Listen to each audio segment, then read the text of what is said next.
Okay, people are typing. I think we're good to go. All right, so we're gonna start off the video with a little spicy shit talk or whatever you want to call it. Here we go. Switch it over.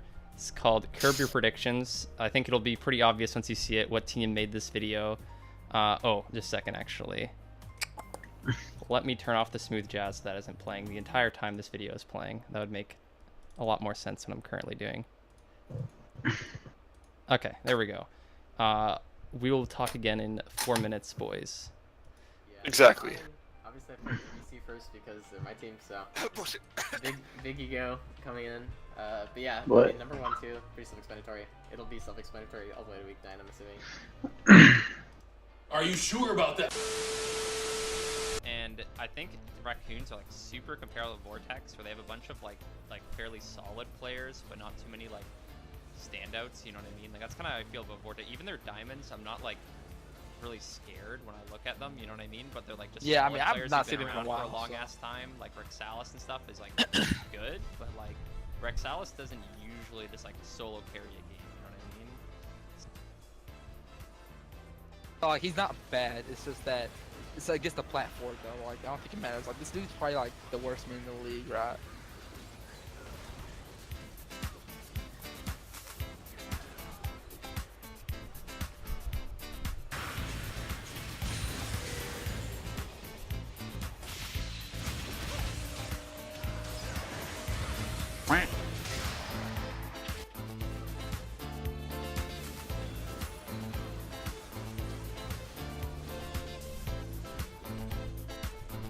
The main reason I don't think, like, normally I'd give Vortex maybe a game just based off Aizen carrying a game, but I think I think most people put him #1 support right now.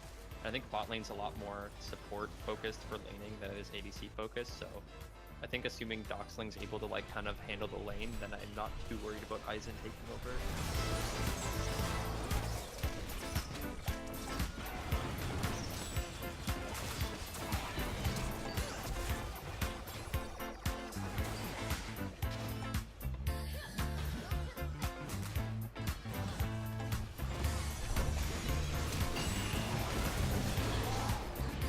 My number 5, I'm putting Rexalis.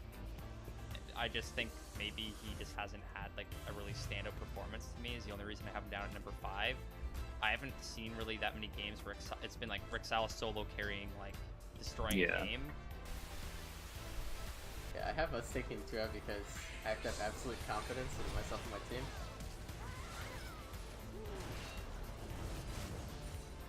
I think we're definitely top 2. If not the best team in the league.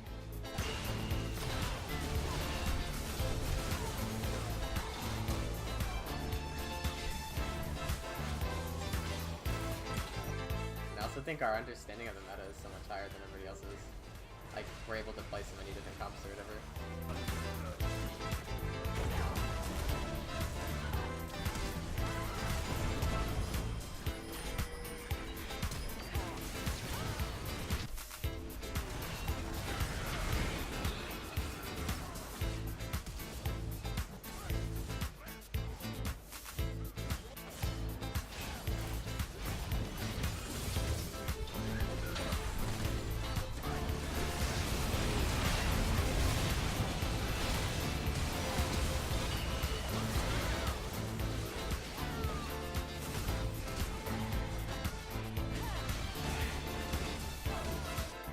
JP's I have them over Vortex because I think like 8 times out of 10 I don't think they lose that series. Especially not to like a stupid thing where they lose vision control on Baron and they lose Baron. I think that's a really rookie mistake and I think it probably won't happen again.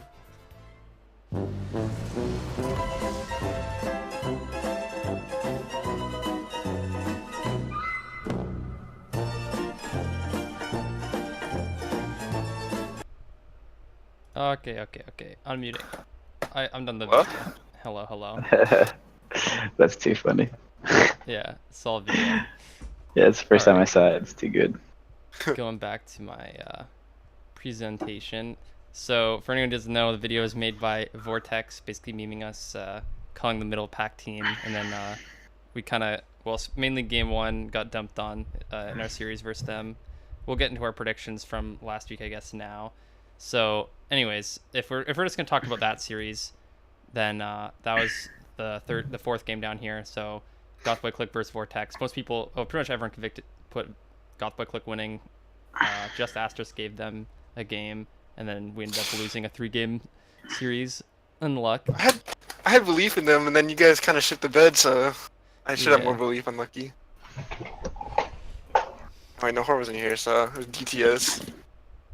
Big Eagle Boy. Yeah, it was DTS who and me. I mean, people from the team that we put as 2-0 predicted it, so unluck. I'm just gonna say there's a reason there were like no clips where I was involved in it from game 2. I'm just saying like 0-5-0 Darius game 1, but game 2 a little bit of a redemption for myself, but yeah, that didn't really matter in the grand scheme of things. Game 3 was like pretty monka-esque as well.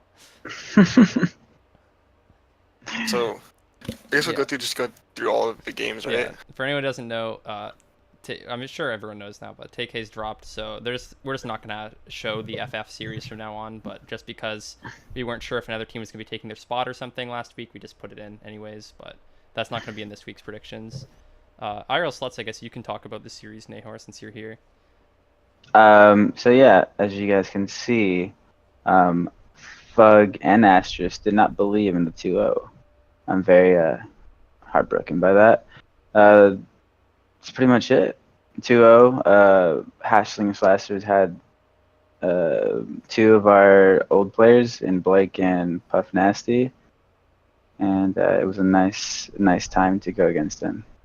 Yeah, I mean, most of the reason I gave them the one game was I thought that they'd been putting their top laner on carry, which they did again, actually. They put him on swing one game, and what was he playing the other game? I think his Camille again, or something like that? I believe so.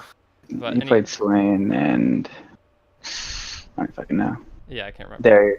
Darius. That's what the other one was. And he actually had an early advantage. Some of them, the swing game, I mean, I'm sure everyone's seen the clip of him just walking into turret and dying with no mana. But yeah, I think trash. I mean, he said in chat he wasn't tilted, but he seemed a little like, I mean, he said himself his brain turned off partway through that series. So that was, I think he kind of knew that he had to kind of carry through top lane because they didn't have that good matchups the rest of the map. And went a little too ham in there, and then I kind of thought they might have a team play advantage, but I actually seen the opposite. Hash got a few early kills on Dax Reaper and such, and then kind of CVT jungle and how do you pronounce your mid laner's name? Independence. Oh, okay, he had a different name in game that they were calling him Morale? on stream or something. Morale. No. What was he calling him on stream? They're Here's calling him Morale. Secret or something, or Oh, the ADC's other name? Secret was ADC. Oh, okay. He's calling like his Discord name or something. I couldn't remember. But, Yeah. So yeah, another addition to that. I know everyone trolls me about making roster swaps, but I mean, to give myself credit, I do believe this is probably one of our strongest rosters. Potentially can be better than when we had with Sounds. Adding CBT and Independence, they are very vocal players, something that we never had, and they don't tilt, as from what I've seen. So it's really nice. So yeah, I think those players used to duo a lot from what I heard. So their coordination amongst themselves is really good, even if they haven't played with the whole team. And then you picked up a top laner who you know to play with. I was actually pretty impressed. Kyoshi's laning was like kind of as I remember, but he his actual team fighting was like super good, I thought. So pretty impressed by that. He spent the past couple months reforming himself. As if you guys don't know, he was permabanned. He was permabanned for being toxic. He knows that. Yeah, not from the league, but from actual not League from of the Legends league, rank. from actual League of Legends. So he's been reforming. He's been he actually did not tilt at all, which I was very impressed. He was down 0-2 with the Darius Fed. Did not tilt. Played his ass off, outplaying Trashburger, top 5 top laner supposedly, and yeah, and then our new ADC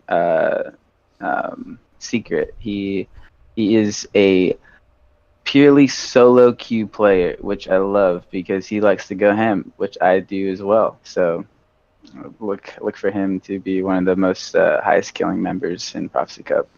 Yeah, the other series I think was outside of Gothboy versus Vortex, which was more surprising and just kind of how one-sided it was. I think it was Twitch TV Jabezus versus Rabid Raccoons, because Raccoons were kind of looking hotter off of, they picked up a series win. They were kind of hyped in, okay, now Raccoons are going to start picking up steam, you know. They've shown they can beat some of the bottom teams, and they want to kind of show they can deal with Jabezus, who also just lost to Vortex, who before beating us were kind of seen as another like middle tier bottomish team, and it's kind of like, okay, so I think Jabezus is falling down, Raccoons is going up. Jabezus is probably going to win, but Raccoons is going to make it a close series, and then they just kind of got 2-0 stomped, and it wasn't really that close, I don't think. So yeah, I think this is teams that have the same playstyle, just different ways of playing that playstyle. Like Raccoons will win through bot lane, and Twitch.tv will play through their top side, like mostly Charlie Smells and the jungler. Yeah, I mean, and Raccoons they have the bot lane same did okay. playstyle. They had the same. The Raccoons bot lane did all right. Okay, Yeah. They didn't do like T-Crank played well both games, like really well both games. I think T-Crank really stepped up this week. I think Josidon really stepped up this week. I don't think most people rated Rabid Raccoon's top laner as being like some sort of beast, right? Like he mostly just plays like Nautilus and tanks, but I think in the tank matchup, Josidon was kind of crushing it. And obviously their mid laner, Charlie Smells, has been playing super good, so that's also another matchup for them. Although Rabid Raccoon's mid laner played like okay as well. Yeah. It's just like Beast Snake getting run over and then bot lane just slowly losing. Yeah, pretty much. T-Crank really stepped up their bot, so they didn't get rolled over bot lane, which is, as you said, Rabid Raccoon's strength, and then top mid kind of did their thing for Jabezus, and game was kind of over from that. Really good series from them, though, kind of showing the Vortex series was more of them underperforming than Vortex performing super good, I think, which is what they've been saying, so maybe there's some truth to that, so we'll have to see how the two teams do perform. Speaking of Vortex, this is the series the meme video is made off of. We kind of touched on it a bit, but yeah. Game 1, they pretty much smashed us. Every lane but mid lost, and then DTS couldn't really get anything done because he's on like Swain and didn't. I think he had like 1 or 2 early kills, but yeah. Can I pop in about DTS's ego? Yeah, go ahead, bro. This is the one thing I think that's hold down this team like forever, and they are definitely, in my opinion, a top 3 team now. Vortex being probably in the top 3 also, but I don't know. Like you have not a roster, but a champ select where you pick all for you to like win lane, like get the tools to win lane and just take over the game, and then you lose lane to Lissandra. Like something's going on there because you want to be the one that carries and you just don't do it, and you just accidentally just like get your dig pushed in. It's disgusting. And he just did underperform the whole series. He didn't do anything at all, in my opinion. It's just disgusting. He's been like consistently performing throughout the whole season, and then this series, which I think was really big for Vortex to win, and Gothboy Click like just had to keep their winning streak going, and he just shits the bed. Looks really bad. Yeah, I think our draft mainly game 3 was really bad. I think we had a really big bounce back game 2 after how terrible game 1 was. And we had like pretty much the lanes that shit the bed the previous game popped off game 2 and did pretty good. We had like some pretty big advantages top just because I was playing an easy matchup getting into Malphite, and then we just basically forced plays around bot side with Twisted Fate and Nocturne, and then just like carried through that basically. But game 3 draft, as he said, was basically the DTS comp, and then they picked Lissandra Nocturne, and we couldn't really do anything against it. I think like you can shit on DTS all you want with it, but it was a pretty good counter comp, and I think our comp draft was pretty bad into it. Like picking up the Shen that can't even ult when Nocturne ults was kind of dumb, I think. And there's like a few other things that was bad in our draft, but yeah. I think Vortex showed that if you don't draft well against them, they are just going to punish you and roll you, which I think is a good thing to show for them. I mean, that series did show a lot that Night of the Zed is a huge part to your guys' success. Yeah, I don't want to shit on the jungler we had, but I think it's systemically a big synergy thing, right, with him as well. Yeah, that, and I'm pretty sure Night of the Zed, I'm going to assume, I never played with him, but he talks a lot, I'm assuming? Yeah. Yeah, he he probably talks a lot, talks a lot, and probably gives a lot of information, which probably your jungler you had probably didn't. I'm gonna assume. Yeah, he was more And so, our sub jungler DTS knew, but no one else did. So it was kind of I think that was one of the main reasons we wanted to go for the comp at the end, because it was something where they'd kind of play together, right, and do their thing. Because when we had them on the Twisted Fate and Nocturne together, like doing things, it worked a lot better. But the first game where he was kind of doing his own thing on Graves, I mean, if you watch the game, he was kind of just wandering around counter jungling because he didn't know what we wanted to do, right? So yeah. So just what I'm saying is that neither that is a huge part to their success. So, or your guys' success. So if teams in the future play against Gothboy Click, really, try to attack neither Z. yeah. And then the last series is Teemo versus Desolate. Any of you have anything particular you want to say about it? Conquesta? Question mark? Yeah, one thing, it was kind of a cool series off the fact that last week Teemo's jungler Overrate rage quit the team right after their series, like dropped instantly, and then Desolate picked him up as a sub and actually used him in the series against Teemo, and then he kind of redemption game beat his old team, which is like pretty hilarious. But I think another big part of that was, I think this was like another series to kind of expose that everyone was kind of touting Hamlet as like Sounds 0.0 this thing, and it's kind of been dying down. Like I don't think he's been in anyone's top 5 for a while for mid lane. Everyone's just waiting for him to like really sounds out a series. He had one game on the Victor that he was like pretty carrying on, but then he had like 2 very average games outside of that against Sindelian. Like Sindelian's not a bad mid laner, but I think Sindelian looked like an even or better mid laner to Hamlet, who's kind of touted as like god of mid lane, right? So kind of a bit yikes for Teemo, I think, losing to Desolate. I don't even think Desolate looked like that insane this series. I mean, This series should have been a 2-0.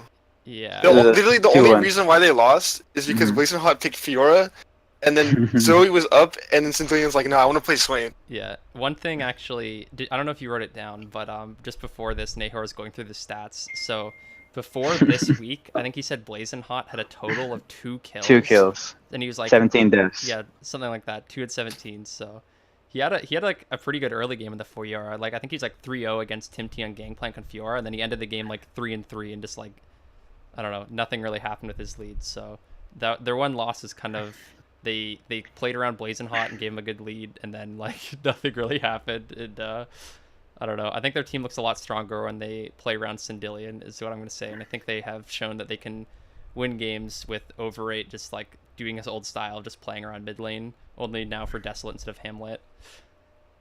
So what do we know? Ban tanks. Yeah.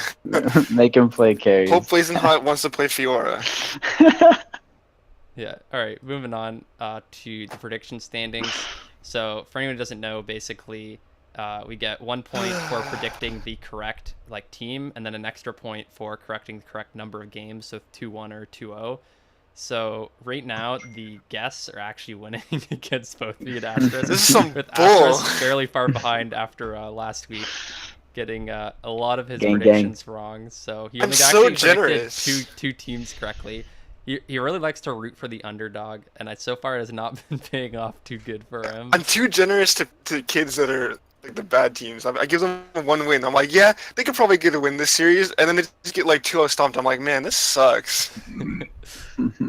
Yeah. Anyways, moving on. Just quick overview of the standings for anyone who doesn't know. So Spell Chat still undefeated. They do have 2 FF wins, but I think most people would agree from their 2 series they did play that they looked pretty good. Twitch, Jabezus, Vortex, Iral Slots, Gothway Click all tied 3-1. I think Iral Slots' only loss was actually an FF2 Spell Chat, if I'm remembering correctly. Was that? Yes. Was that? Yeah. Well, I was saying IRL Slots' only loss was to Spell Chat, but I think that was It was an an FF. FF. Yeah, so IRL Slots technically is like 3-0, if you want to say it that way, just because they FF to series, but I mean, it's debatable whether or not they would have won versus Spell Chat, who's undefeated.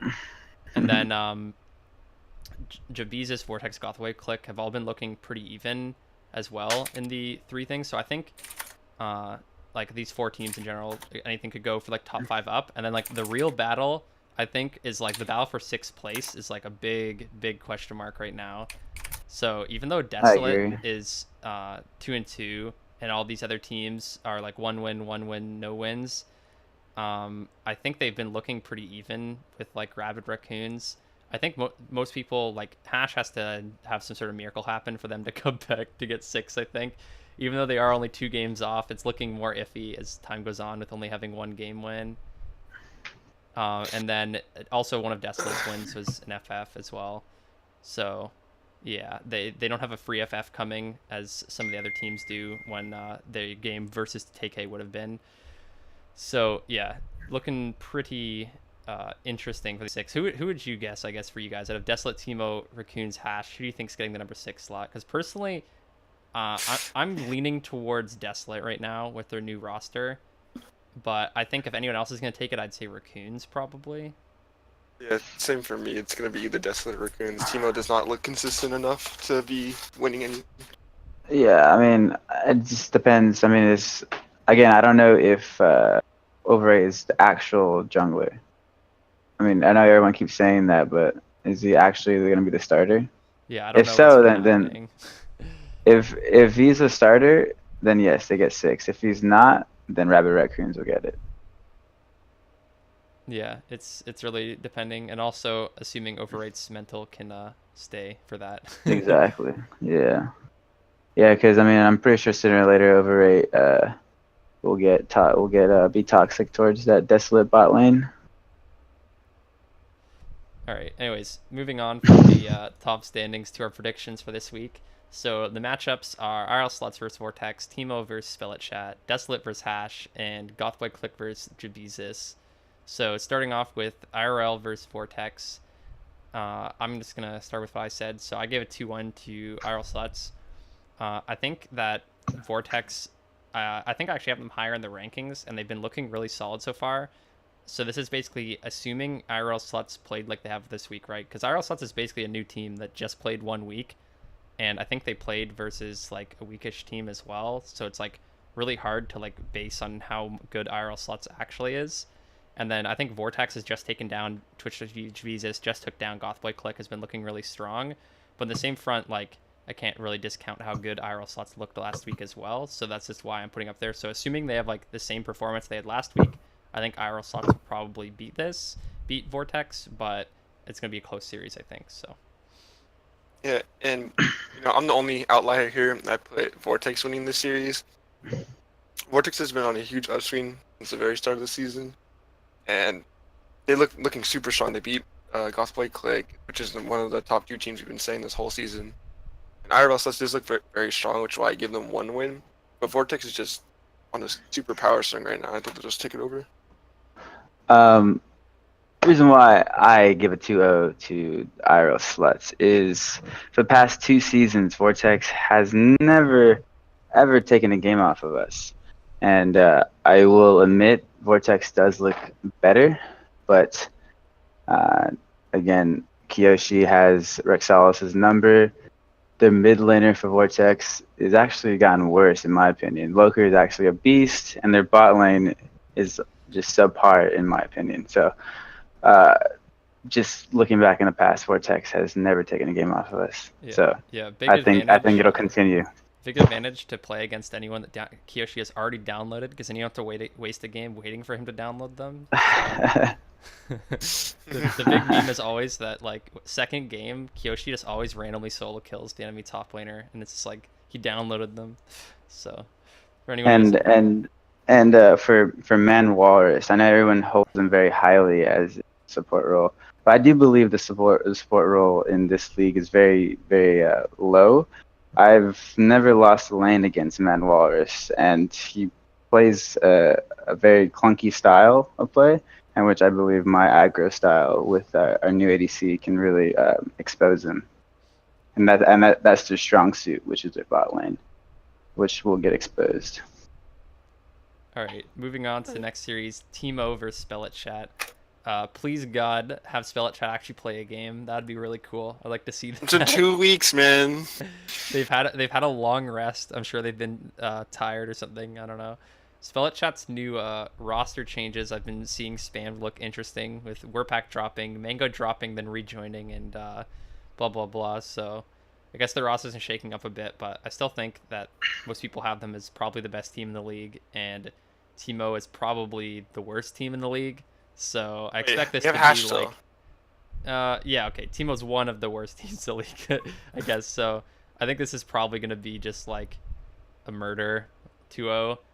But I mean, it really depends on what's going on with Spell at Chat's mid lane, I guess. But since I don't know for sure what they're doing with that right now, I'm just going to put 2-0 for them. Yeah, I'm pretty sure everyone's gonna say 2-0 for Spell Chat. Teemo looks really, really bad. Tim T, Svensson, and who's on your support? Panda Parade or whatever. Um, they're really average. I'm just hyping myself up because I know I can beat them. So yeah, easy 2-0.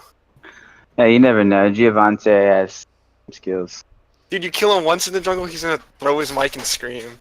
So like, But if they don't, he's popping off. Anyways,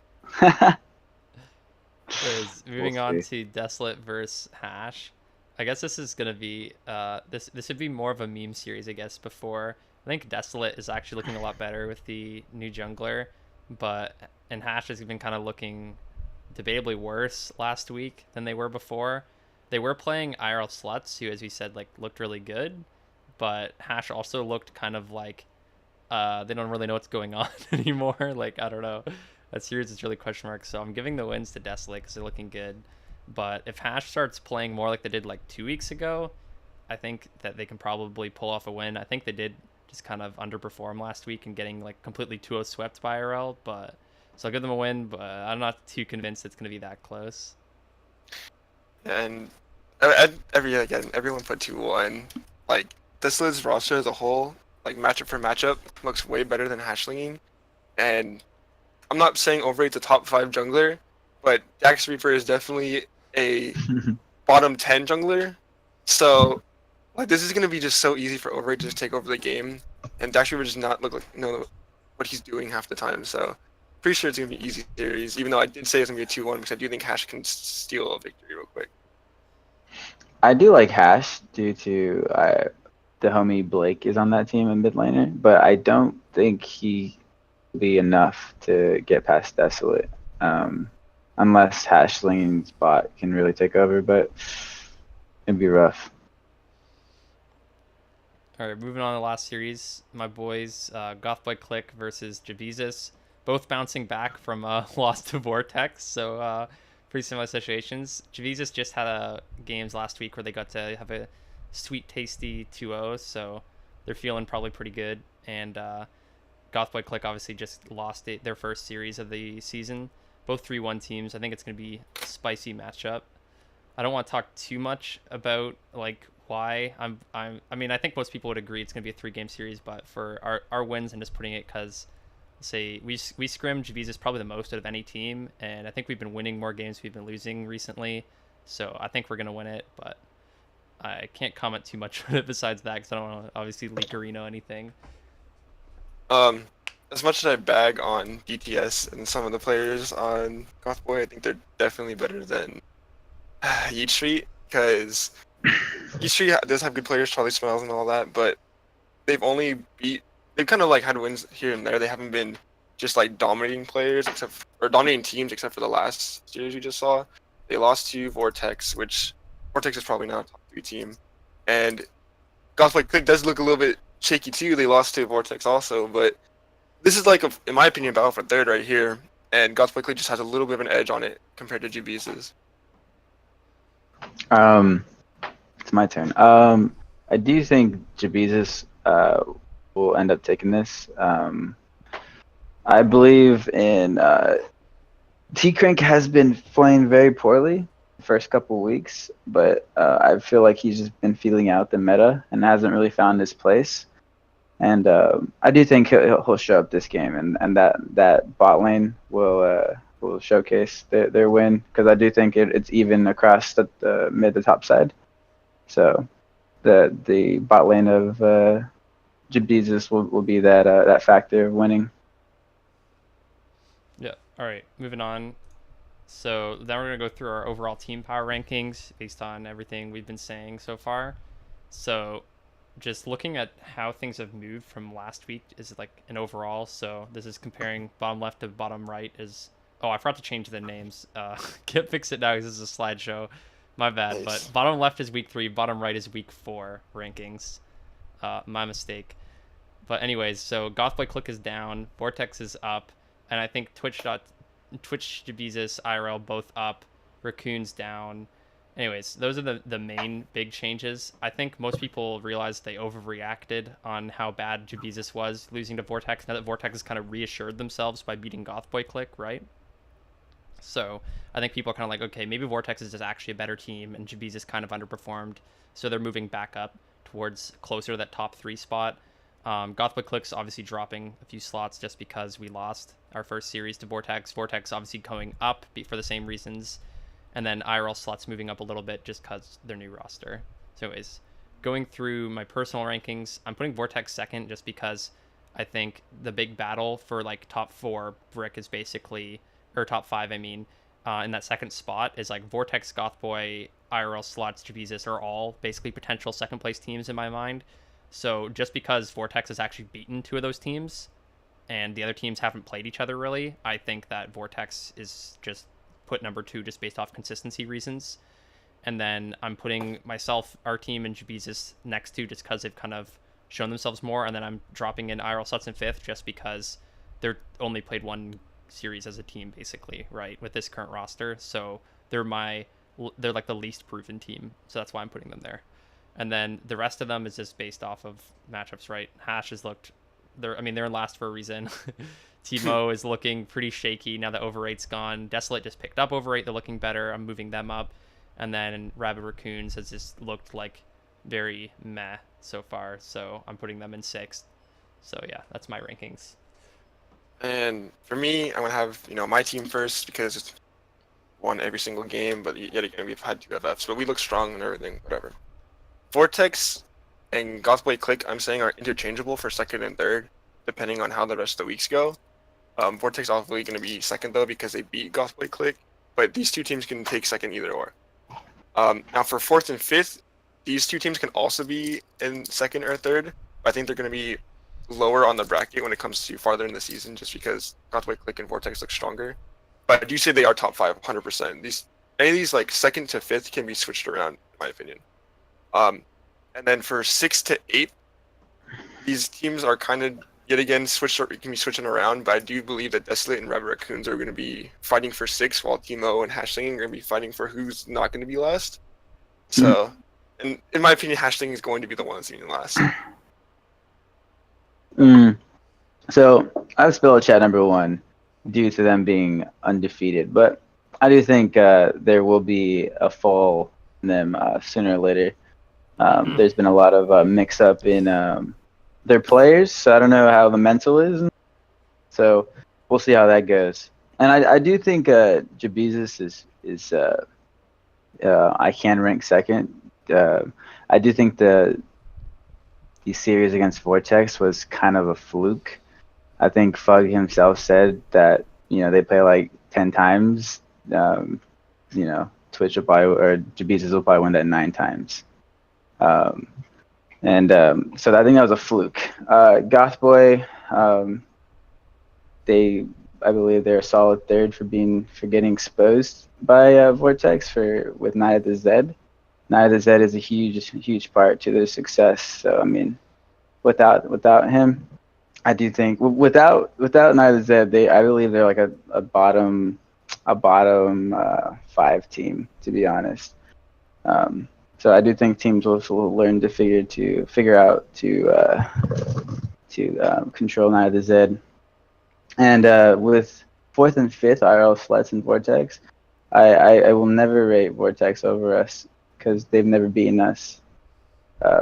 So there's that. Vortex, it does look really good, but again, I think it's all a fluke. Vortex beat Gothboy Click without Night of the Zed. Yo, and even after Vortex. watching the video, you still think it's a fluke? They're gonna have to make another one now. They're gonna start taking when they play IRL slots. Everything you say here is liable to be on video. That's all I'm saying. And then let's see it, because I don't believe Vortex just yet. If they can beat us, if they can beat IRL slots, I will truly be a believer. But it's not gonna happen. It really isn't. They beat Gothboy Click when they didn't have Zed, and they beat Twitch Jabezus when they didn't have like a very good understanding of the meta.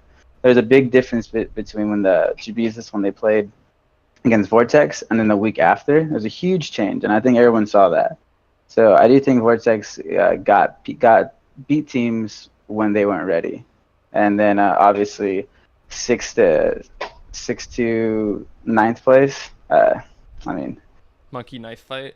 yeah, pretty much. I mean, I do think Rabbit Raccoons can just off of their bot lane, but yeah, then that's pretty much it. All right, No, moving okay. on. So now we're gonna do our top 5 in each role. So starting off would be Daddy Nahor. So you can run through yours. What am I doing? Top 5 each role. Oh, okay. Top 5 each role. Okay. Wait, am I going through top jungle mid and ADC and support? Yeah, you Yep. can Go go through through all it of them. like quick now. I'll show everyone's standings at the very end, so you can just do like a quick Okay. pass through of yours. You usually All have right. the big argument later on anyway, so. Okay. I mean, you guys can see it there. I mean, I don't think anyone argues about Mango being number one. I do think Mango is best top laner in the league. Just looking at the numbers, I was looking at stats. I think he produces the most damage per minute from all the top laners, and just that alone puts a lot of pressure on the jungler to relieve some stress off top laners. And then Fug is a good second to Mango. I don't think he's as good as Mango, but he's a very solid top laner that can go against most of the top laners and beat them. And then Darkstone 7, aka Kiyoshi, Or I Chupapi. or yeah, or Papi Chulo. Or that's what it was, yeah. Yeah, he is a gold 2 top laner that I personally believe plays at like a plat 1, plat 2 level. Um, he um, he is probably the most dynamic top laner due to him always calling out other top laners and everyone wanting to beat him. He does his job basically. He solo kills when he solo kills when he has to, and he will farm and play like a little punk when he has to as well. And I know a lot of top laners play like that too, but not to the same effect as him. And then you guys can see the junglers. CBT. He plays a very control-based jungle style, which is something that is new. I do think neither Zed and Gas play a more snowbally, which can not work sometimes, but playing control and conscious jungle style never really gets old. The mid lane, Charlie Smells, I do think he is a unanimous best mid laner. Just from the stats, he produces the second most damage per minute from all the mid laners. He has the best CS per minute and the second best KDA. So he's top 2 in basically everything, followed with DTS. DTS actually does very little in damage per minute in mid lane. He does 42 compared to Charlie's 630, which is a huge difference. Keep in mind he did play support for Zed in one of our He games. did. He did, but he also compared to Charlie's CS a minute. Charlie has 8.8 to DTS is 7.8. I mean, again, I guess you guys can say he played support, but the big factor DTS why I rank him second, he does have the best KDA with 7.4 KDA compared to Charlie's 4.7. And then you guys can see Independence. The only reason why I rank DTS second is because Independence said earlier that he thinks DTS is slightly a little better than him due to just his champion pool. Just his champion pool, though. I do think Independence might have better mechanics. And we'll just skip to 4th and 5th. Secret ADC. He's a brand new ADC to the league. He's a pop off. He's a pop off ADC, which I don't think a lot of ADCs in this league are. A lot of ADCs play very control. They just try not to lose lane. He tries to win lane. A big difference in mentality with ADCs in this league to him. I don't have the numbers for him due to the stats not being updated just yet, but Little Groot, just from his 1 week game, He has the most damage per minute, which is 651, and the second best KDA, 5.1. The closest person to Little Groot in damage per minute there is Drowsy. Drowsy has 653. Or actually, Drowsy has more than Little Groot. So, and he has a better KDA than Little Groot at the moment at 6.2, which is why I rate Drowsy. They're just going off of the numbers. And I know I always shit talk Drowsy, but just by numbers, he has better numbers than all the other ADCs. But in lane presence, I don't know if it's his fault or Powerfully's fault that they got exposed this past week. But I'll just stick to that. And then support, Mad Walrus. I'll keep him above me because everyone else did that, and I'll expose him for what it is this upcoming week, and show you Prophecy Cup, ladies and gentlemen, who the best support in league is, and obviously me second. Just chilling. Puff Nasty. I do think he's a lot better than. I wouldn't say a lot better. I do believe he's better than Uklar and Powerfully, which I believe both those supports got exposed this past week. Uklar just played like he had no idea, like if that was his first time playing support or something. It was absolutely, it was embarrassing. And Powerfully, again, he got really exposed to Man Walrus and just overall game. I don't know if it's Night of the Zed telling even the bot lane what to do, but they look like they had no idea what they were doing. So that's the reason why they go from number one, number two from last week to number 4, number 5 this week. I'm done. All right. Astrus? It's me, huh? So mine, okay, for top lane, mine's not too different. AKA my first is Mango. He dropped off the team, brought back, but he's like probably the best top laner here. Excluding Fug, but I don't think I could have put Fug second this week in good conscience when Rexalis kind of made him look like a bitch. So Rexalis is second for me just because he beat Fug, and I put Rexalis up I think 3rd or 4th last week. He's been consistent coming up with the Vortex coming up, so he looks really good, and he beat Fug. You're gonna take second place.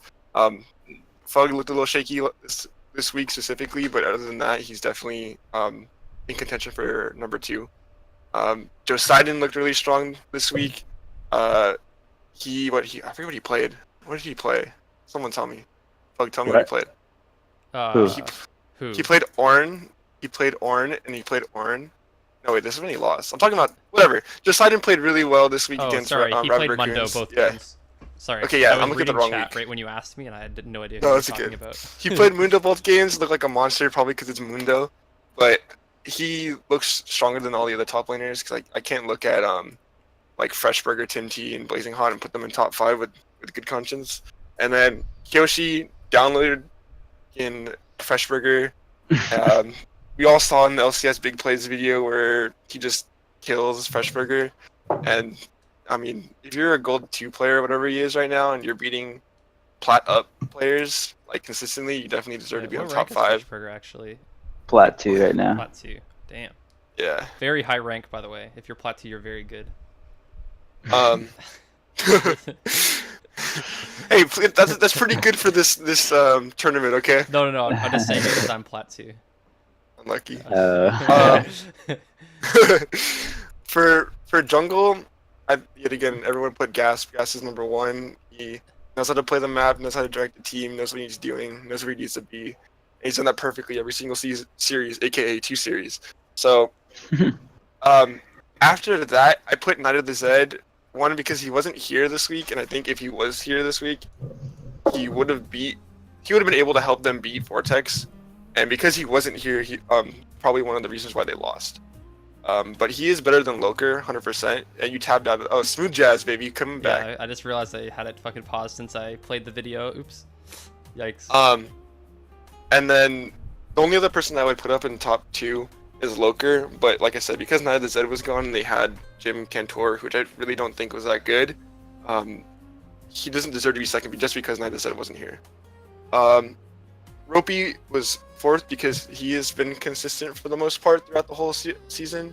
And against Rabbit Raccoons, he looked really good on Camille, and he played Talia. He did all right on Talia, but his Camille was really good. And then CBT jungle is, like Nahor said, very control-based jungle, and he knows what he needs to do on the map. I just don't think he does it at the same level as some of the other junglers in the tournament, aka the other 4 in the top. So yeah, he is strong. Moving on to mid lane, number 1 is going to be, this is interchangeable between Josefumi and Warpack depending on what day it is, because Warpack gets benched and kicked all the time. But I'm gonna say Josefumi because he, in my opinion, he's able to play any role. He's played 80 carry for IRL. Well, he didn't get to play, but either way, he's played mid lane he's going to play mid lane for this team. Going to play top lane for teams before and all that. Played support.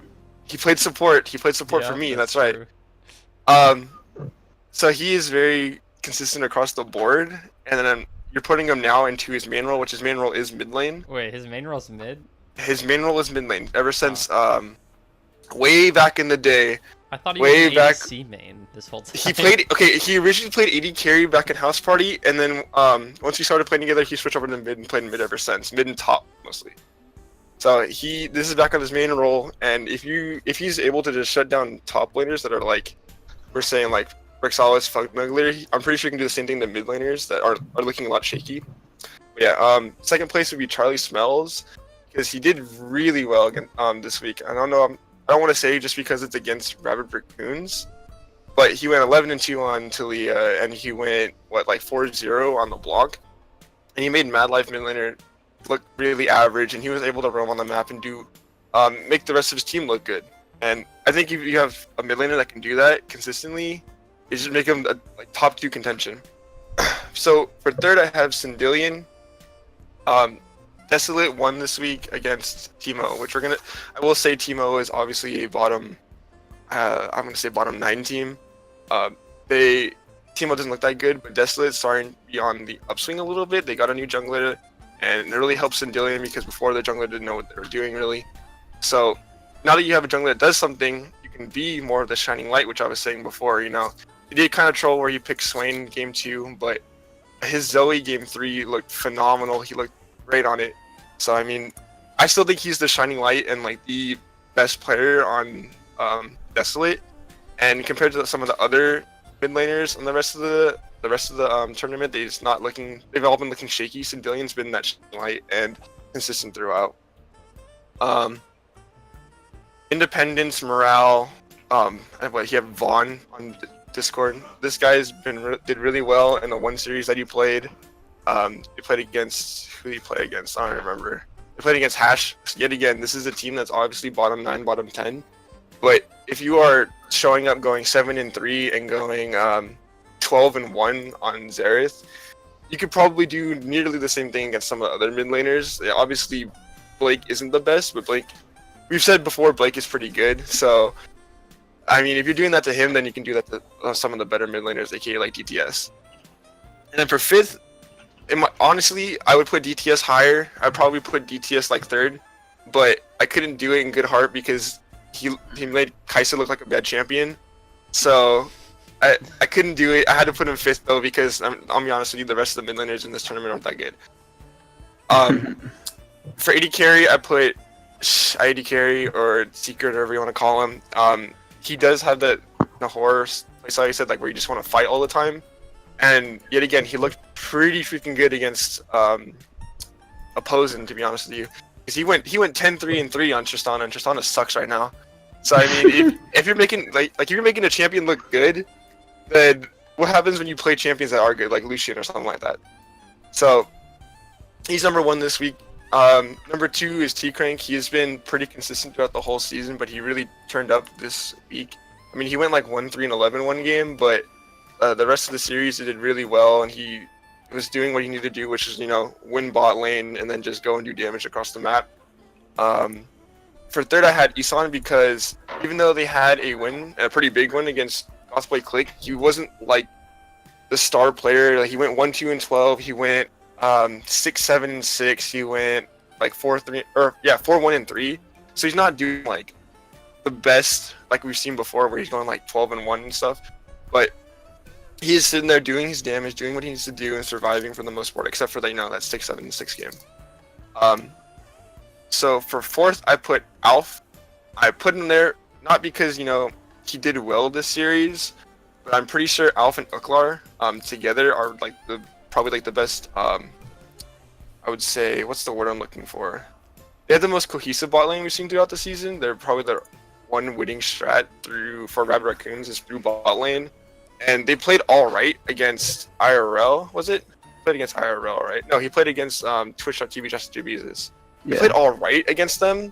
It wasn't the best that we've seen from them, but they can definitely come back. Maybe it's just a down week and come back later. And then for fifth I'm actually gonna talk about both the support and AD carry, which is Rhino and Taziel.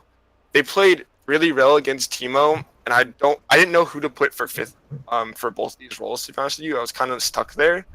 So I put them together because they did look really, really good against Team O, but they probably won't do as well against other teams.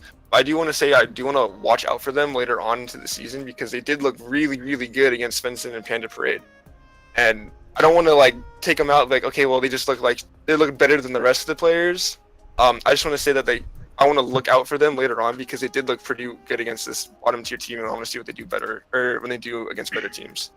Gold ADC E-Girl. Yeah, Gold ADC E-Girl, yes. MF1 chick. So for supports, actually I'll start from the bottom. I put Sharkbait third because he had pretty good Shen. I have problems rating supports in this league outside of like top 2 because some of the supports don't look that good. Like Powerfully has been looking good for the whole season, and then this last week he looked like he was probably like shit himself halfway through the game and didn't know like what to do because he looked like he didn't know what to do. So like I want to put Powerfully up here in third, but he just didn't know what he's doing this week. So I put Sharkbait because his Shen looked alright and looked like better than the rest of the supports in the league. For second, I'm pretty sure this is pretty obvious. It's gonna be Daddy Nahor, or what Tupapi, I guess you'd say. It's tu papi. I'm your daddy. He looked really, really good with Secret IAD carry. They have the same playstyle where they just want to fight and fight and fight. That's what they did against whoever they played. I don't remember names off the top of my head. Hash. So he looked really good there, and I think if they continue to play that way and do well against other teams like that, they can just like sweep them. So he's definitely second, and then first is 100% Manwalrus. There's no other support I could put up here. He played out of his mind this series. He literally made Gothboy Click like have such a hard time. He was like one of the reasons why they probably won the game. You saw his synergy with Loker was insane with the Nocturne R's with his stuns. Like they're on point for the most part. Like I think there's only a couple stuns where I was like, this is kind of bad. Like a couple like stun flashes, but other than that, like his ults and his E's with Taric were insane. So definitely number 1 right there. All right, so moving on to my list, I put Mango number 1 just because he looked like number 1 when he was playing last, and I think that most people would agree from a few teams have managed to scrim him that he looks really solid, or anyone that's played him the season before, or I guess it was 2 seasons ago last time he played. Yeah. Anyways. Rick Salas, just because he did dump on me game 1, and I think he's been looking a lot stronger. Now he's playing carries. I think his earlier weeks looked pretty bad, but he was also playing like mostly tanks and stuff, like not like terrible, but just like meh. And I think he looks a lot more comfortable in the carry style champions. Joe Seiden, I'm also putting above myself just because I think there's something so long Joe can just play like super consistent and actually like shit on lower tier top laners before I actually start rating him higher. I know he's been getting like the champion he wants, like whether it happens to be like Mundo or Ornn or whatever he's been spamming recently. Like I feel like no team like respects him enough to ban it out, and he just gets it and then performs really well on it like every single time. And I think he's just been like super solid. And if you look at their games, like he's winning lane or like getting solo kills in a lot of their games too. So I think he definitely deserves to be up there top 3. And then fourth, I'm putting myself just because I mean I've had a few games where I've like carried the game on like Renekton or like Kennen or whatever against different teams, but I've also in recent weeks had like that Jax game, and the Darius game where I just fucking hard trolled my teams. So that's why I'm putting myself fourth, just for inconsistency. And then number 5 was pretty hard for me to decide. Oh, did he lag? You good? Who lagged me? You, yeah. You died. You got shot. Oh, when did I lag out? What was I talking about? Right now, you're good. You're good. You're good. Keep going. Mhm. Oh, okay. So number 5, as I was saying, was pretty hard for me to decide. I ended up putting Darkstone 7, Kiyoshi, whatever you want to call him, just because his last week looked like okay. I also think like his laning against Freshberg wasn't that great. Like his CS numbers were super low, but his team fighting and group play and roaming was like actually really good. So I'm just putting him there based off of that. I think he does look like a gold player in lane, and I think better top laners besides Freshberger are probably going to expose him more. But I think his team play looks good enough that it doesn't really matter if he puts himself behind in lanes, so that's why I'm putting him number 5. As for jungle, Gasp has been number 1 for a while. Zed been number 2. He didn't play in the big thing where GBC players got exposed, in quotation marks, basically, right? Zed wasn't even there, so there's no reason to move him down. Loker's been playing more solid every week, moving him up. Ropey, I think, is around the same as where I had him before. I think Loker has just had more pop-off performances than Ropey has recently, so I'm putting him up higher. And then the only new person on my list is CBT Jungle. I think his early game versus Daxter wasn't that great. Like, their first game, when he's on the Camille, he died a couple times early game, but that could have just been nerves, like, first game coming in. And I think his mid to late game looked really solid, didn't tilt at all, and just, like, picked really good fights after that. So I'm putting him number 5 for now, just because he's a little bit shaky in the early game, but I think he has a possibility of moving up. And I also think the top 4 in the jungle is super strong, so moving him up in there, I'm gonna have to see like more of these good performances from him like the other junglers have shown. Mid lane, I'm moving down DTS to number 2 just based off last week's performance. I think Charlie's just been slightly more consistent than DTS has been. He's had a few off games here and there, and I think Charlie's just been looking really solid the last few weeks, so I'm putting him above. I'm also bumping up Syndillion to number 3, especially with a stronger jungler with overrate. I think Syndillion's looking really good. Had a super good performance. He's had super good performances in the past, but due to his team not looking well, it's hard to rate him up when you look at the numbers and he's playing like okay, like good laning stats, but they're not really winning games. So now they're finally pulling out wins. I feel more convinced to actually move Syndillion up to top 3. Independence, similar reasons to CBT Jungle, really good series, but I think the mid laners above him have just had good series for longer than he has. So until I see like another week or 2 from him where he's playing at this level, I don't really feel comfortable putting him above them. And then my number 5, I'm putting Mad Life mid laner. This is just basically, he's been looking really solid on champs like the Yasuo, particular people have pointed out, and I think last week, even though his team lost, I think he like played like okay, like he didn't get that far behind, and I think like his KDAs and his CS numbers are looking like pretty like overall good. So I think he's just like a decent, like that's like the minimum like mid laner. So now there's only 9 teams in there, like he's like the number 5. If you're below Mad Life mid laner, you're probably like one of the not as good mid laners, and if you're like above him, you're probably a really good mid laner. So I think he's like a pretty like standard in my opinion. Moving over to ADC, I put Shush IDC up number 1 just because super solid first week. I think everyone else had him number 1 ADC, and I think that he's just played like really good. And I don't think ADC has had as many like consistent like really dominant players, and I think a lot of the ones that were playing really dominant had a bit of an off week outside of Izan, or Aizen. No, it's not Aizen. It's I think I got yelled at when I say Aizen. But anyways, Aizen had a good last week, but I think Shush IDC had a better last week and played like really good for both his games. I think Aizen's game 2 was like a little more like meh. But anyways, moving on, T-Crank. I think this is his first or second time being in my top 5. I'm putting him up here just because he played really good last week. I think he was against Alf and Uklar, right? And I think his like damage and his KDAs and his CS were like pretty decent. Obviously his team won, so he's going to look better than like Alf and Uklar in general just because his team's winning. But I think he did look really solid. So I'm moving him up here just because he's been like a late game carry, like doesn't really do anything in lane, and then has like good damage numbers for like the longest time. I think he's starting to do more in lane actually, so that's why I'm putting him there. Alf and Uklar are still there just because they still are a really good bot lane, and yeah, they're just super consistent. Even in games where their teams are losing, they have like decent KDAs, decent CS. They seem to be a really good partner pair, but they haven't really been managing to like carry out games as much recently, as their team is 1-3. So yes, they're like laning and their like duo prowess seems really strong. I think their actual like ability to carry isn't as high as some of the ADCs I put above them. And the next one is just Rhino, just because his Lucian game in the last game was really disgusting, and I think he's been kind of closet strong ADC for a long time, but I think he's another one where his team looked bad and it made him look worse. And I think Rhino just had a really big pop-off last week, so I'm putting him in number 5 for now tentatively, and if he continues to play at this level, I think he can move really up. Support, the main changes here is Powerfully not being number 1, just because I think Manuelres kind of handled him really good last week, so I'm moving him up to number 1 over Powerfully, just because of the direct 1v1 that happened last week's performances. I think in general, Powerfully has looked more consistent than him in past weeks, but just based off this last week's performances, Manuelres is moving up.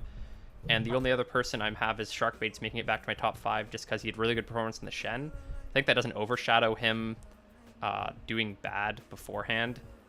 But sorry, I just read Drips PB. Spug hates me. I've literally never seen you play fucking mid lane. I'm not putting you top 5. Leave me alone. But yeah, Sharkbait had a good last week. It doesn't discount that he like kind of ints sometimes, but so that's why he's number 5. But if he keeps playing, he can move up. Anyways. Now I have all of our lists on the screen, so if we want to talk about anything, if you have any questions for anyone else for why they ranked a certain player above another player, feel free to go ahead. Why is Powerfully top 5? Let me rephrase that. Why is Powerfully top 2 for you, Fud? Other than bias. No, I am. He's been bodying other supports. That's literally it. Like, Powerfully. Which supports? I don't know. Let's go through all the people we've played. He's played against Taziel. He's played against Team O's support. Yeah, so he played ADC and popped off, got MVP of the game on Brand, and then that's ADC. That's not support though.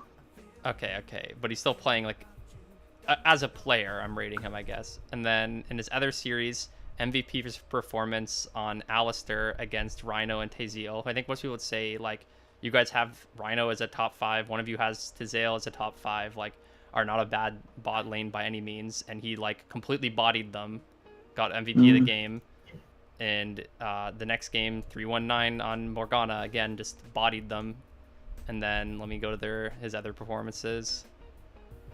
There we go, TVC versus Gothboy, or first, versus TK.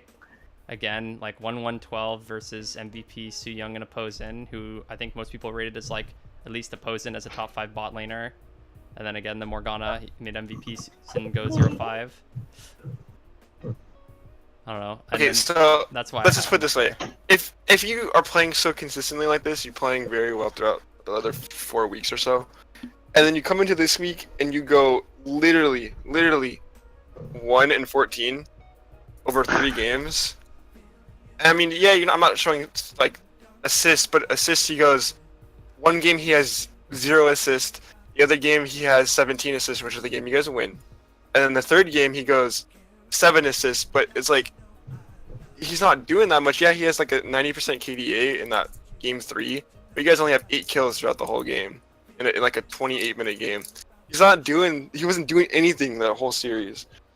Yeah, but I don't think him not feeling that himself and having a bad week, like one game, like, you know, it's like all like one day. Maybe something happened and he was like not feeling that great, and maybe he was kind of sick and just didn't say anything. Like, I'm just saying, like, one day of him like kind of AFKing the series, I don't think destroys him playing really well the rest of his series.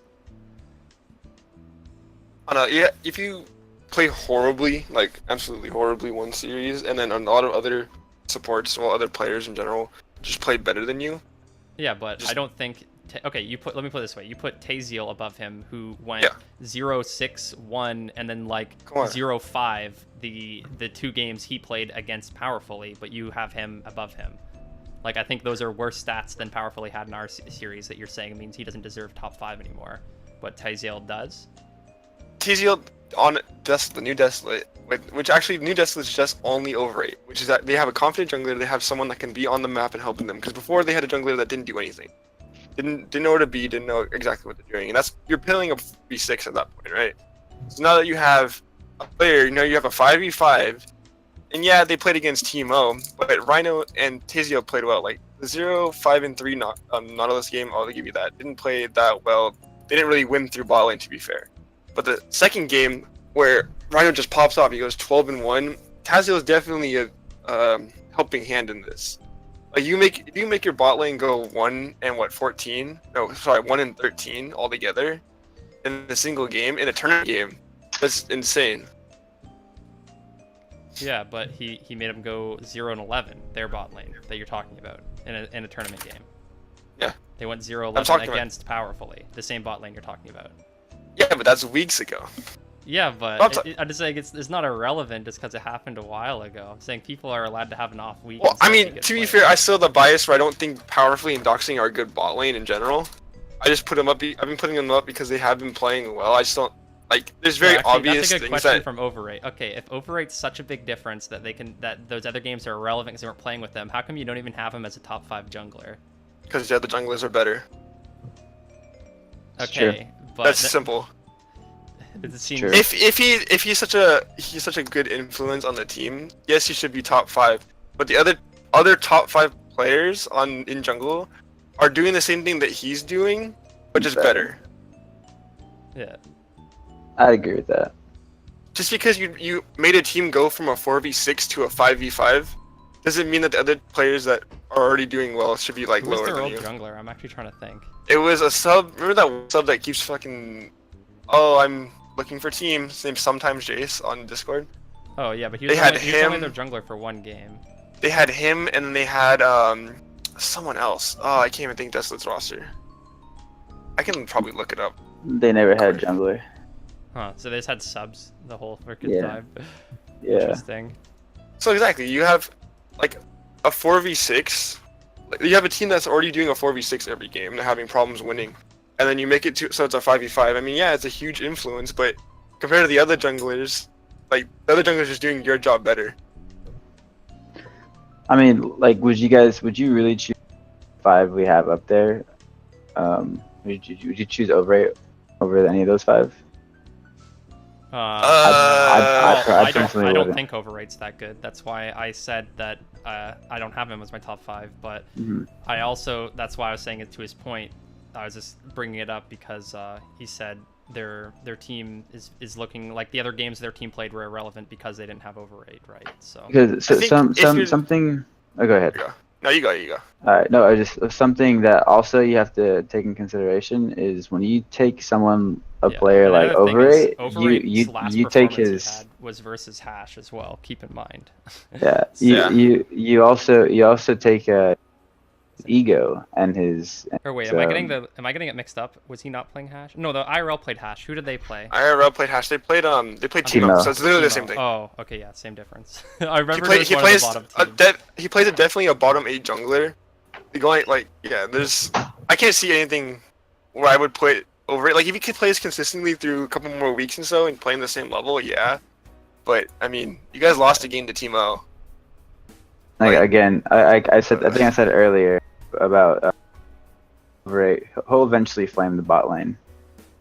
Eventually. Yeah, no, there's gonna be a point where Rhino and Zio like hit a couple games straight, or like in scrims or something, and it's gonna be the same thing as Pornhub in my opinion. Not to mention the fact that like in the game that they lost, he made Javante look good, and I mean we all know Fizzy. If you let Fizzy get anything, he's gonna just take it and run with it. And if you're letting Fizzy run away with something, you're doing something definitely wrong. I don't know. I didn't say that they trolled pick and bans though.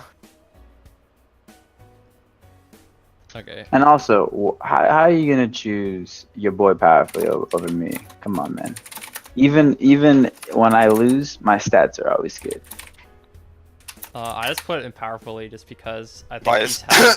Well, no, I just think he's had the most games where he was the main reason our team won, right? To be fair, IRL hasn't had the most games where Nahor's been able to play. True. Yeah, but I don't know. He's just had a few games where I think he was definitely like #1 player on his team. Like, sure, our team usually like most of our lanes are winning, but I think that if you exclude the fact that we might have won without him, I think he had the biggest impact on it. Besides that, So, like, okay, let me put an example for this. Like, I dropped myself down from number 2 to number 4 because I didn't just have a bad week. I had a bad last week and a bad this week, right? Like, I think most people would agree even though we 2-0'd last week, my early game was, like, not that good, right? I died both games early. And I think that on top of me having a really bad Darius game this week, I think shoots me down to number 4 just because the other ones are more consistent. But for me, I think Powerfully kind of has never been, at least to me, the he's a rock of our team kind of thing. He's been he can pop off and support and just like shit on bot lane. Like, I never thought Drowsy, his stats are really good, but I think it's also he is an ADC who gets like Lucian and other high damage ADCs and Sivir and stuff a lot, and usually our team's winning, so he gets to go into team fights and free hit, right? I'm not saying Drowsy's bad, but I'm saying I never thought Drowsy was like a better laner than like Isan or Elf or those kind of things, right? Whereas I think Powerfully has been like, if you watch the VODs and like whenever they watch bot lane, it's usually Powerfully making a play and like manhandling them. So I think that's my reason why I have him up there. Is just because Well, I mean, I think he's when like, when he plays proactive, I think he plays well. when I put Powerfully up, I believe I put him higher than Doxling every single week. Or Drowsy, sorry, not Doxling. Doxling is Powerfully. I put Powerfully higher than Drowsy every single week because I did say that when it comes to that bot lane, Powerfully is the one that does something. Whereas Drowsy's just kind of sitting around and you're like, hey, Doxling, or hey, Powerfully, you want to do something? And he's like, all right, let me engage. And then Drowsy's like, oh, well, all right, let me sit here and do damage. I do think Powerfully carries that lane for you guys, but this week was just, in my opinion, so terrible that I couldn't put him top 5. Like, the only I could honestly drop Rhino and Tazio down. Only reason why I put them there is because I want to watch them, because they did play really well this series, like 12-1 and like 2-1 and 15. They could be better. I'm not saying that they maybe I would drop them down, but they could be better. I want to watch them later on. But I could definitely drop Tazio and I would put Powerfully. Oh, it is Aizen. So I did have it right. I remembered saying it wrong so many times, and when I said it correct as Aizen, I thought I was wrong.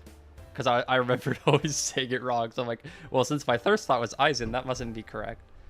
We're still talking about over 8 in the chat. Yeah, I know. Over 8's always talking in the chat. But... Well, like everyone. Because Blazing Hot's gonna... I don't know. I'm not gonna say anything. It'll be Flame. Me no Flame. I'm not a Flamer. What else did we disagree on, though? Wait, is Blazing Hot talking? The 2 and 17 player? Yeah, 2 and 17 players talking. I mean, he's 6 now. He has 6 kills. No. I think he got like, was it him or Sandillion who got like 11 kills, like more kills in their entire season this week? Sandillion had 9. Yeah. He had 9 kills, and now he got 18 just for that one game. Yeah. Sandillion tripled his total kills this week, which is pretty hilarious. Yeah. I think Rhino did too. Yeah, probably. I haven't looked. I'm gonna add that. Anyways, after this, I'm gonna do the actual stats for this last week and add it in to the totals.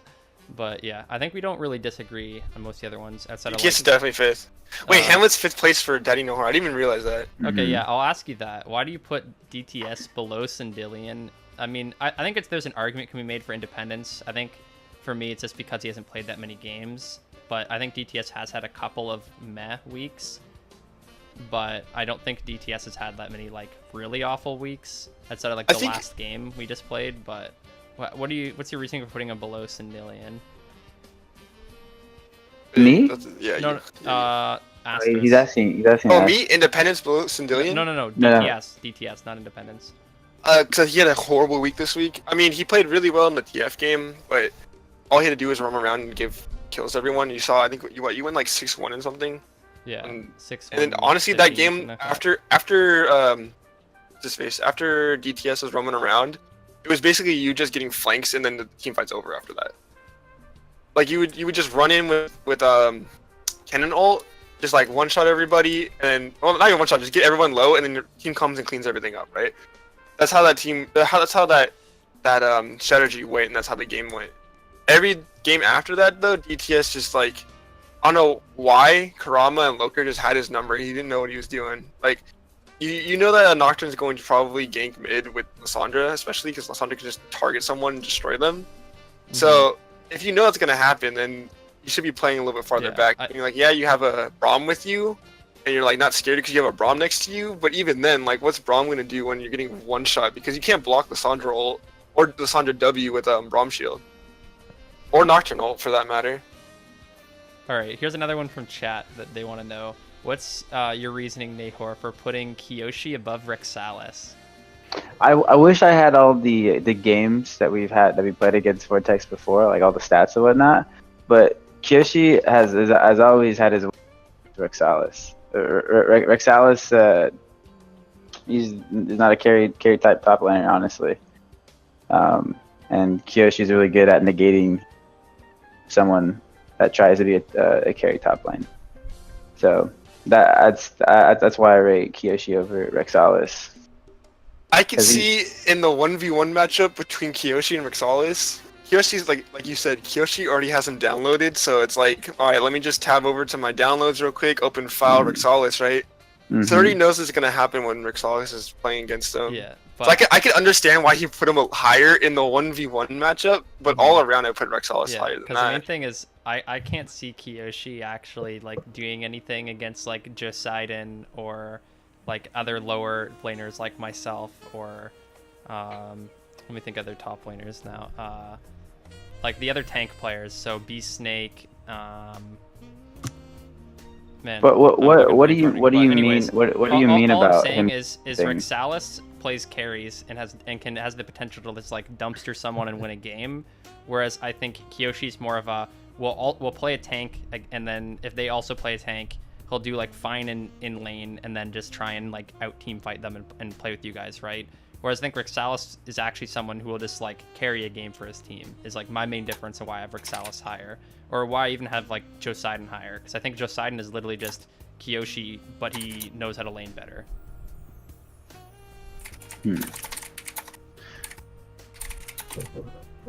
I mean, obviously you have a lot more experience playing with Kiyoshi, where I've only played against him like twice. But yeah, that's my reasoning for why I don't think he'd be above either of those two. Okay, I want to put this out because they're talking about it in chat, and we're still thinking about it for a second. Oh, sorry, yeah. Oh wait, what? What am I thinking about? We're talking about Kiyoshi. Kiyoshi. Oh, okay, Kiyoshi, we're still talking about that? Good gold 2 player. Oh, good shit, okay. gold player. He's got it.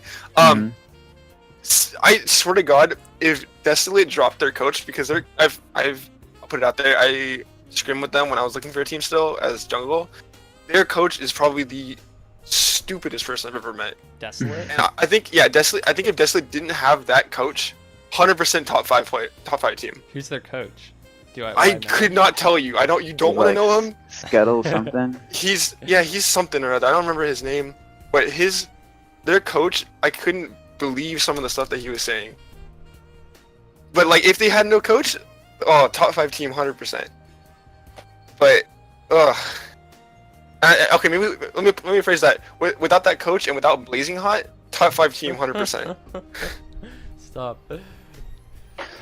To go back to the whole Kiyoshi thing, also, I feel like majority of top laners try so hard to try to beat him, which I don't think in top lane, I don't think that's where it's at right now. I don't think you need to, I mean, most of his solo kills are literally someone trying to dive him and inting. Yeah, so they try so hard, which they tilt themselves. You know what I mean? Like, there's always this tilt factor, like, oh fuck, I'm losing to Kiyoshi. Oh, if I don't kill Kiyoshi, like everyone's gonna think I'm trash. You know what I mean? And that's something that all these top laners don't have besides a Mango, like where they can soak up a lot of things, but also have a lot of pressure in a mental aspect. Because Kiyoshi will talk crap to you if you don't beat him, and he will download you every single time, and that has a huge effect on tilt. I mean, you can see off Trashburger how he kept trying to kill him over and over, but he couldn't. He was getting solo killed himself. Yeah, you know what? That's a big thing. Fuck. What? You know what I want to talk about real quick? Yeah. This is gonna ask like a whole question to everyone. What is your bottom player in each role? My bottom player, Jesus. Right. Hey, show up on the stream. Show up like the roster. Cause we have the roster. Yeah. Just like scroll up one, and then your bottom player in each role. Okay. Let me see. This is a little. That's Top funny. lane. I'll go with Blazing Hot. Just because out of all the ones I've laned against, his was by far. I think that was like my best stats was laning against Blazing Hot. And Yeah, that's true. I think okay, he has like some okay games, but I think he has way like probably an insanely higher percentage of games where he just like ints top lane trying to play a carry or something to other people. Like I appreciate that he's like trying to be a carry style player for his team, and he'll play like the Vlad and he'll bring out shit, but like sometimes it just seems like oof. Jungle, probably Dax Reaper X. I don't know. Last week actually looked better for him, to be honest, against CBT Jungle. I think that was like one of his better weeks, but he just seems kind of like invisible a lot of the games, and he's been known to just kind of die randomly. So that's why I'm putting him bottom. Mid lane. I agree with that. Mid lane's actually hard. There's a lot of pretty good mid laners. I'd say Kurama. Damn.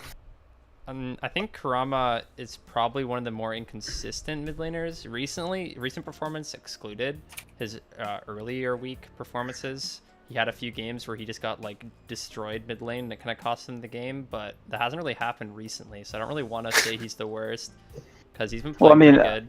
I mean, you ask yourself, would you pick Kurama over any of the mid laners that are? I would pick Kurama over Madlife mid laner, 100%. Really? So I don't know about that. I think Madlife actually did pretty good in the 1v1, like the Madlife's doing like he does all right like every single series, but he's not doing anything to win. He's just sitting there trying not to lose lane. That's my biggest problem with him. Is that he's not playing to win. He's playing not to lose. Yeah. I think I don't know. I think Blake's too consistent to put his bottom. Like I feel like, is it too troll to say Hamlet? I'm not. I think like he is, because he has played a few games where he just like hard carried the game, like a Corki game, a Victor game. They were like really good, even though he's like a lower pressure mid laner. If the game actually stalls out long enough for him to just guild farm, he will carry a game. So I think it's either Kurama, Madlife mid laner, or maybe Blake, but I'm not sure. I think Blake's too consistent, so I'll go with. I mean, Hamlet Kurama, does. I guess. Hamlet does have the worst CS per minute, I believe. It's because he's given too much to overrate. Come on. And now he went from overrate to Fizzy. So what is Fizzy gonna do? Take all his resources? There you go. Yeah, I'm not sure. Actually, no. I'll go with Madlife mid laner just in case the fact his champion pool is a lot worse than Kurama's, because Kurama actually could pull out the list counter, and he plays the ASOL, and he plays a lot of things that teams have trouble dealing with. So I'll go with Madlife mid laner, because right now he like looks really good on Yasuo and like man everything else, and he has a few champs he like kind of hinted on. So yeah. Alright, bottom two ADCs, because I mean we all know Sven is probably the worst. Sven gets fucked up. Come on. Okay, I think Sven is actually really smart for his points. Like at least when we played against him, he did just a few things that I was like, huh, that's actually like higher IQ than I would have expected. But no, I was just prefacing that. Just look at him. Just look at him. You go, all right. How do we play against Ornhub? Or sorry, what are their team now? Teemo. You're like, all right. We banned MF. Okay, their bot lane's useless now. So like, I agree that like he's not as good off the MF, but I think he's actually like pretty smart player. He does like average. I mean, I don't know. I probably put. I don't want to say it. I put Rhino top 5 this week. Excluding this week, I put Rhino bottom. Yeah, excluding this week. Rhino used to be my like bottom top ADC, but then I bumped him up this week. But outside of that, I think T-Crank has had the most like very meh performances out of ADC. Bottom? You think he's bottom no, too? But again, T-Crank's been looking a lot better recently, like Rhino. I'm just saying it's hard to choose between them. It's hard to choose too because some of the AD carries are newer to it, so it's like we only have like two sample size. If we're talking just overall performance, I guess I'll go with Svensson, yeah, I guess. Just overall performance. Just because, like, even though he does play, like, pretty good, I think the other ADCs, like, almost every ADC's had, like, a really good game where they just, like, carried. And I think Svensson has, like, had close performances, but as you said, he only really plays the MF, and it's, like, a very meh champion right now. So even though he looks good on it, it's, like, he's not popping off, like, Lucian or, like, one of those, or Kaisa or something that's going to actually, like, destroy the game. Well, of course not. He's gold 4. He can't do that. So I think ADC is close at the bottom. That's why I asked bottom two, because we all know Sven's the worst, but who's the second worst? Oh, man. Don't make me say my own boy. Excluding this week, Rhino, Including this week, Drowsy. I think, yeah, I'd agree with that, to be honest. I think Drowsy's had some really solid weeks. I don't know, because I think Drowsy's also had some really good weeks. So I think he might have had more good weeks than Rhino's had. So I guess I'll go with Rhino. Yeah, I go Rhino too. Because, okay, it's hard because Little Groot's only played 1 week and he played really good. I think T-Crank has been, like, solid. Maybe T-Crank, actually, instead of Drowsy would be my next choice. I don't know. That's Alpha's looked fire. really good. Isan's looked It's getting really a good. little toxic. Or, sorry, Eisen's looked really good. Secrets looked really good. Little Groot played really well in his, like, 1 week. Like, honestly, like, all the ADCs have played really good, except for the only ones that have, like, off weeks are, like, T-Crank, Drowsy, Astrus, Rhino. So, like... I can't have off weeks. I'm not playing. I know, but your 1 week was, like, shaky, you have to admit. Come on. I'm playing with Yangsu. Well, no, I played with Ellie. Yeah. Whatever his name is. Okay, I think...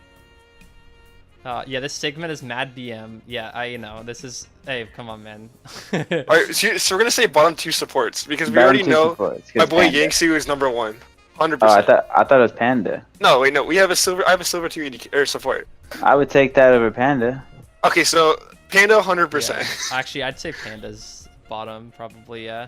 I mean, let's be real. Does any team ever succeeded with a girl on it?